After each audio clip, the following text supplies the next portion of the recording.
Hello, and welcome to a video on how to change the fluid type on your Vortex device. So, your first step after downloading the Tech Bluetooth app is to input the following ID number: a 2 followed by 9 zeros and then a 7. Afterward, inputting the verification code 341234. Now you have to select the device which you are trying to edit the parameter for. Having selected the device, you will find yourself on the Device tab. Your next step is to press on the Settings tab. Once you're in the Settings tab, you must choose the Factory Settings menu. Inside this menu, you can find the parameter which you are trying to change.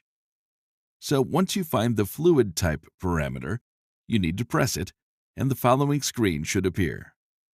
Here you can change the fluid type between gas and steam or liquid.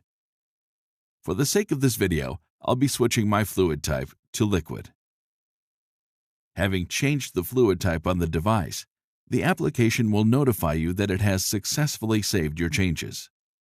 We appreciate your patronage and hope to speak with you soon.